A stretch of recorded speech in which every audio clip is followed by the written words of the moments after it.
We wonder, as this story of Shania Davis, this tragedy's played out, what is holding up this investigation? The girl's body was found on Monday in rural North Carolina. Even more heinous, we know this, her own mom already facing charges of trying to sell her 5-year-old for sex. Found her? Right here. All right, I'll call command and tell them. Lock up the area. We got a tip. Somebody in the parking lot said that they had heard on the news or something that the guy admitted to killing the young child and dumping her where there was deer carcasses and trash. And we remember driving through here earlier and smelling something pretty nasty. So we came back to check it, and sure enough, there were deer carcasses and trash. And then some of the officers from the Virgin Islands went through here and actually saw her.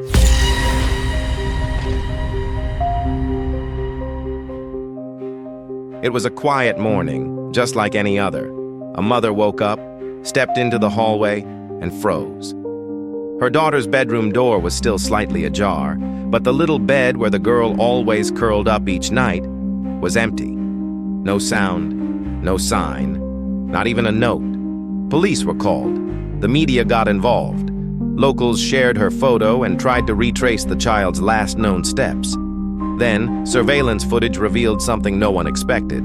The little girl, still in her pajamas, holding the hand of a strange man, walking into a hotel, calmly and without resistance. The mother claimed her daughter had been kidnapped.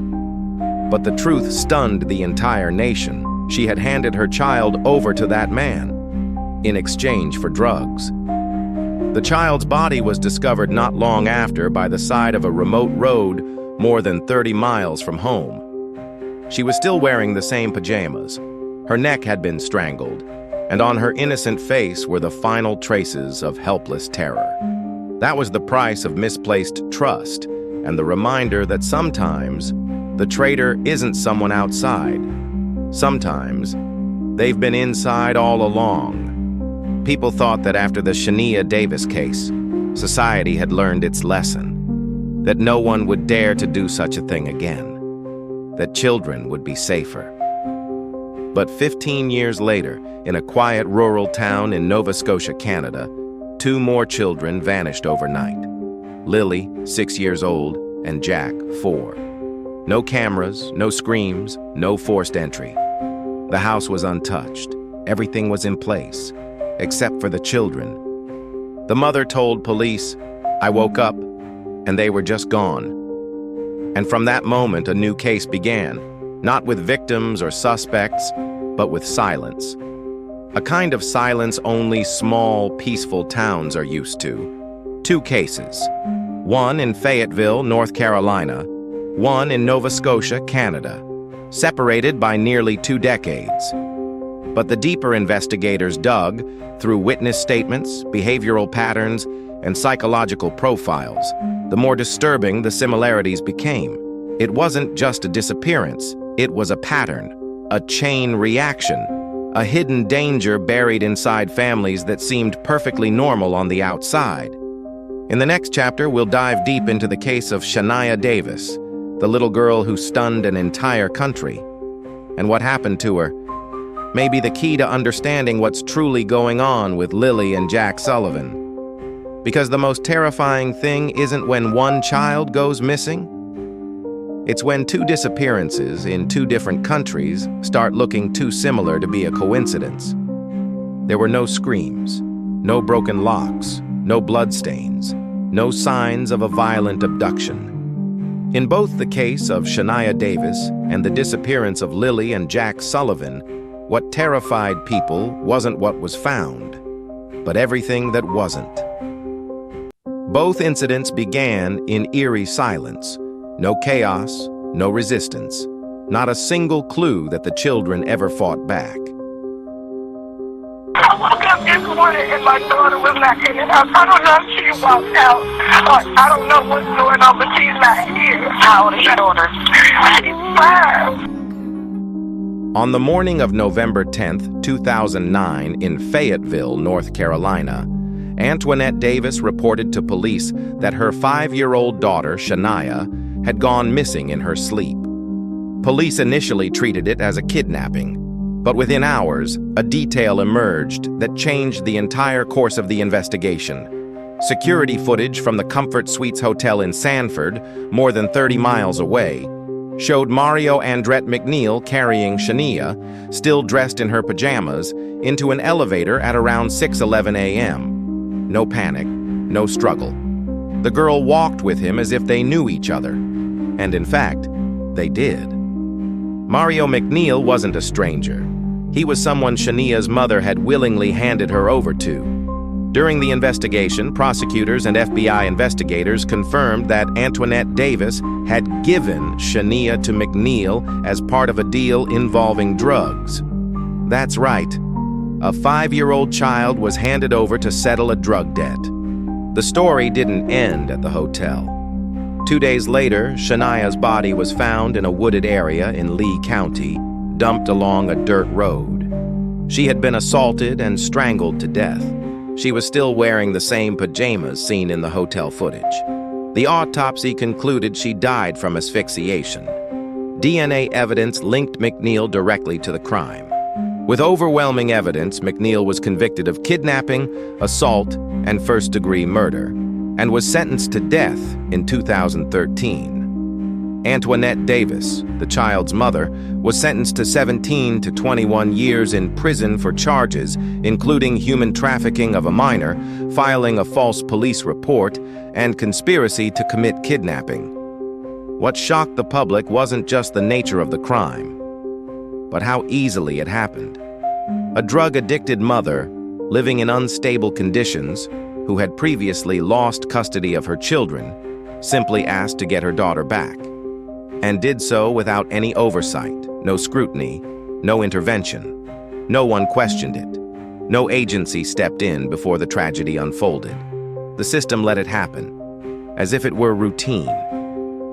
15 years later, in Nova Scotia, Canada, 2 other children, Lily, age 6, and Jack, age 4, also vanished under strange circumstances. No cameras captured anything. No suspicious sounds were heard. The home showed no signs of forced entry. The family dog didn't bark. Their mother claimed she woke up one morning and the children were gone. Police confirmed the back door was open, but found no concrete evidence of an outside intruder. More importantly, the children had been absent from school for 2 days before disappearing, yet no alerts were issued. No welfare checks were made. And just like Shania years earlier, the children simply vanished into silence.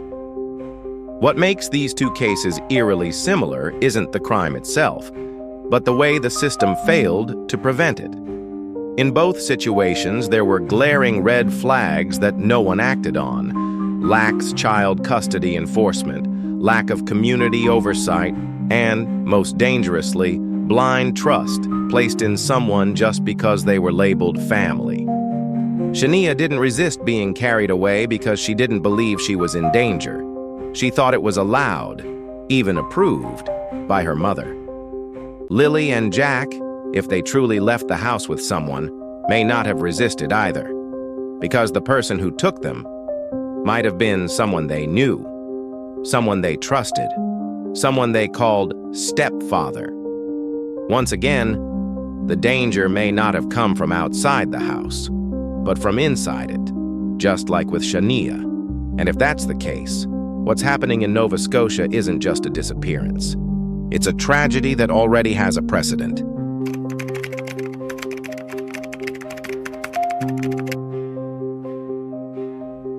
There's a reason why the case of Shania Davis continues to haunt people to this day, not just because of how she died, but because the entire chain of events that led to her death could have been prevented if only one person, a teacher, a social worker, a neighbor, had spoken up earlier, if the system had responded in time. But it didn't. Antoinette Davis, Shania's mother, had previously lost custody of her daughter.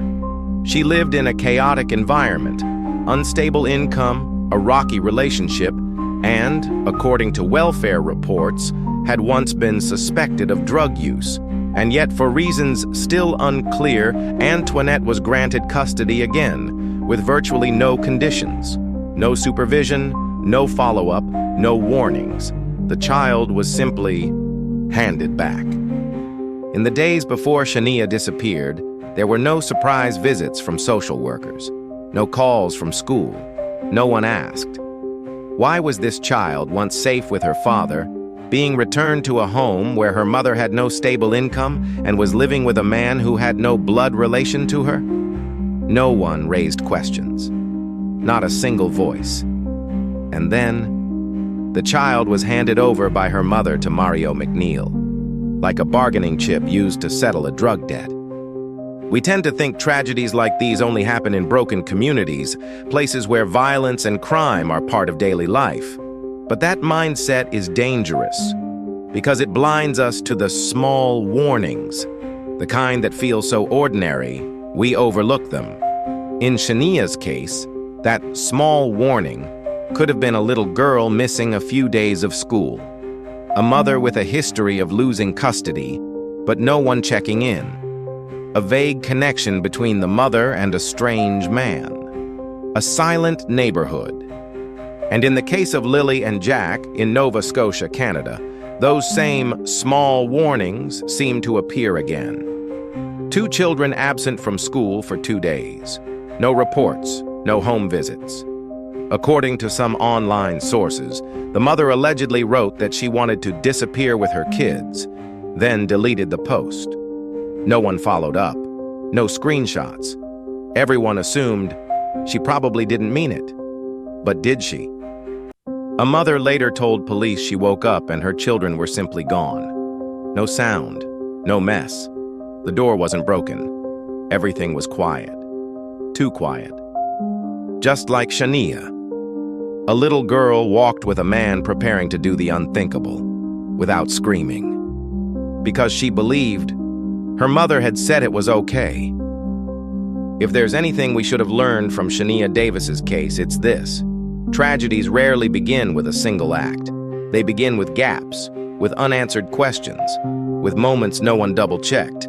And then a child vanishes, not because evil outside was too clever, but because no one inside was standing in the right place at the right time. In every case involving children, people often ask, where were the parents? Where was the family? But few ever ask the harder question. Where was the system when the family was the problem? In Shania Davis's case, when her mother, Antoinette Davis, regained custody after having lost it previously, there was no mandatory follow-up, no requirement for regular home visits, no checks on who was living in the home or whether they had any criminal background. The child was returned, as if a signature was all it took. During that time, Mario McNeil, the man Antoinette handed her child to, was never screened. No one seemed to question his presence. No agency investigated his ties to illegal activity. And no one asked, why did a 5-year-old girl leave her home early in the morning with an adult male, and no one reported her missing until hours later? The FBI later confirmed that, had it not been for a hotel surveillance camera randomly capturing McNeil carrying Shania, the case might never have been solved. In other words, the investigation relied on luck, not structure, not alerts, not a functioning safety net. Just one camera, dozens of miles away. The blame didn't fall on one person, it fell on a fractured system. Overworked and understaffed social services. School absence alerts not triggering action. No follow-up protocol after custody was restored. No information sharing across departments. And the most terrifying part is, all of those gaps still exist. 15 years later. In Nova Scotia, when Lilly and Jack Sullivan vanished, their mother claimed she simply overslept and woke to find them gone. But even before that morning, there were signs of emotional instability. The community said nothing. The school never reported their 2-day absence. No Amber Alert was issued right away. No one knew when the children left or whether they left willingly. And when we compare the 2 cases, one in North Carolina, one in Nova Scotia, a chilling pattern emerges. The system didn't move fast enough, not when the risk was rising, only when tragedy had already struck. It wasn't that people didn't care, they just didn't know when to act. They assumed, surely someone's handling it. The agencies assumed there's no hard evidence yet. And in the end, as always, it's the child who has no defense and no voice who pays the price. People often say after a child disappears, someone must have kidnapped them. But that only applies when the person who takes the child is a stranger. In many cases, tragedy doesn't begin with a scream or a broken lock. It begins with a door that was already open, and someone walking through it, wearing the face of someone the child knows and trusts. Shania Davis, 5 years old, left her home early one morning in the arms of Mario McNeil, a man with no mask, no weapon, and no need to force his way in. Hotel surveillance captured him carrying her. She didn't cry, she didn't resist. Because in her world, if her mother said it was okay, it had to be safe. In the case of Lilly and Jack Sullivan, 2 children who vanished without a trace in Canada, there was no surveillance footage, no images of who took them. But what mirrored Shania's case so closely was the silence. No screams, no signs of struggle, no forced entry. Just a quiet house and 2 children gone, exactly like they had left with someone they trusted. Police later confirmed the back door had been found open, yet there were no signs of violence or forced access. The children had already been absent from school for 2 days. No one followed up. No system was triggered. Just as Shania had once been returned to a mother who had lost custody, Lilly and Jack were being raised in a home where warning signs were quietly building up, but no one was watching closely enough to intervene. What links both cases, separated by nearly 20 years and thousands of miles, is this. The threat didn't hide in the shadows. It was right there, in plain sight, masked by familiarity. Mario McNeil wasn't some predator lurking in the dark. He was a man allowed into the house, and Antoinette, the mother, didn't fight back. She handed her child over like it was nothing. Most child protection systems are built to spot strangers, but they rarely know what to do when the danger already has a key. Step-parents, boyfriends, family friends, the ones who don't raise suspicion because they've always been around.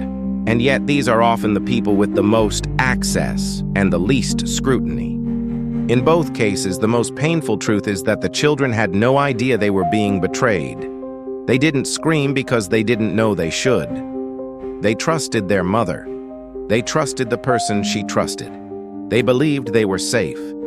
And perhaps the most terrifying thing isn't the crime itself. It's this. A child dying at the hands of someone they believed would protect them.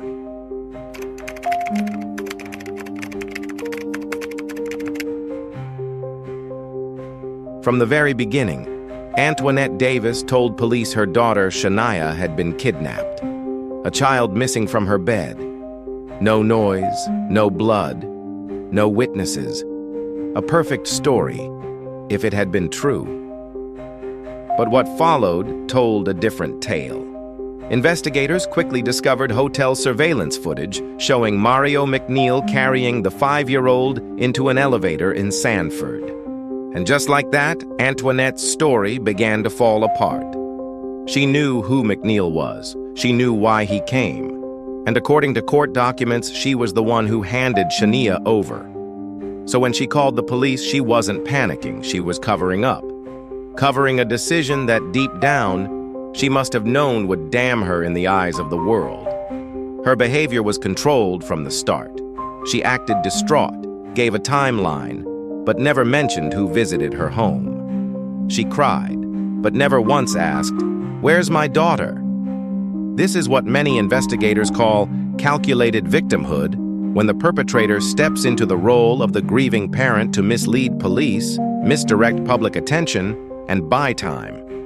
And in Shania's case, it nearly worked, until the hotel footage surfaced. In Nova Scotia, the mother of Lilly and Jack Sullivan told a similar story. She woke up, and the children were gone. A quiet morning, no struggle, no sign of forced entry. But the more closely the details were examined, the more the pieces stopped fitting together. The back door was found open. but there were no signs of tampering. No unfamiliar footprints, no cameras, no barking dogs. Neighbors heard nothing unusual that night, and the mother, the only adult in the house, couldn't recall anything clearly, which raises difficult questions. Was this truly a sudden disappearance? Or could it have been a disappearance narrative, crafted just vague enough to delay consequences? Like Antoinette Davis, Lilly and Jack's mother wasn't arrested right away. There was no confession, no clear evidence, only silence and control. The person who likely knew the most was also the one controlling the first version of the story. In Shania's case, it took a single hotel camera 30 miles away to shatter the lie. But for Lilly and Jack, there was no camera, no witness. And if someone is building a story to cover something horrific, then it's entirely possible we'll never know the truth. No one asked why a child who had once been removed from her mother's custody was suddenly sent back, without conditions, without supervision, without even a basic reevaluation of her living environment. No one asked why 5-year-old Shania Davis was absent from school for several consecutive days, yet no teacher called, no staff member visited, and no one reached out to the father who had once provided her a safer home. No one asked about the presence of a grown man, unrelated, unaffiliated, frequently coming in and out of a small apartment shared only by a mother and her daughter. Neighbors saw him, but no one said a word. They assumed, if something's wrong, surely someone else will report it first.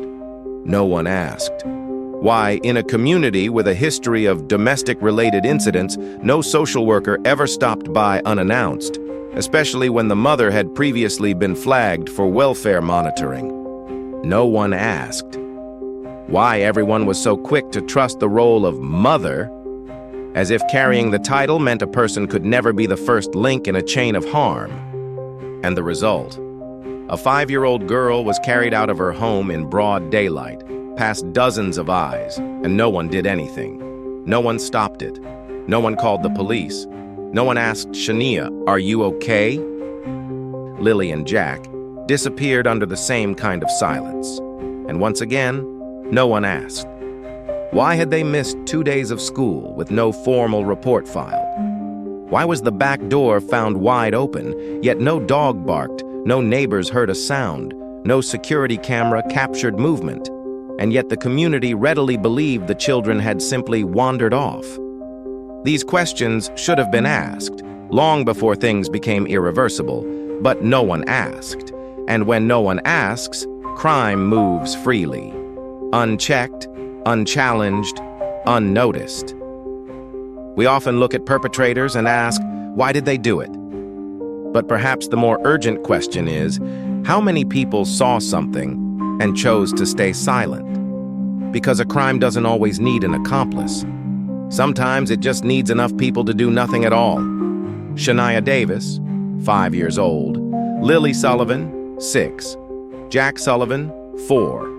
Children born into different lives in different countries, separated by nearly 15 years, yet caught in the same kind of tragedy, one that adults could have and should have prevented. We've been taught to fear the monster outside, a shadow behind a bush, a stranger in a suspicious van. But the harder truth is this: danger doesn't always come from the outside. Sometimes it begins within, from the very people we're taught to trust, inside the homes everyone assumes are safe. For Shania, that person was her mother, the one who should have protected her, but instead became the first to open the door. And for Lilly and Jack, the truth still lies buried beneath inconsistent statements, unexplained gaps, and a home with no signs of forced entry, but missing 2 children. Until they're found, alive or not, every possibility remains on the table. But one thing is clear: this should not have happened. And if someone had been in the right place at the right time, it might not have. Not all crimes need a weapon. Some begin with a quiet yes, a moment of hesitation, a single assumption that it's probably nothing. Crime can grow in the cracks of a system when no one closes the loopholes and each gap becomes a path for harm to slip through. Then, what's left is not justice, just photos, just names on missing posters, just grief. Shania was once a warning, but no one listened. 15 years later, when Lilly and Jack disappeared, the same pattern returned. Family silence, slow institutional response, and a community unwilling to ask hard questions.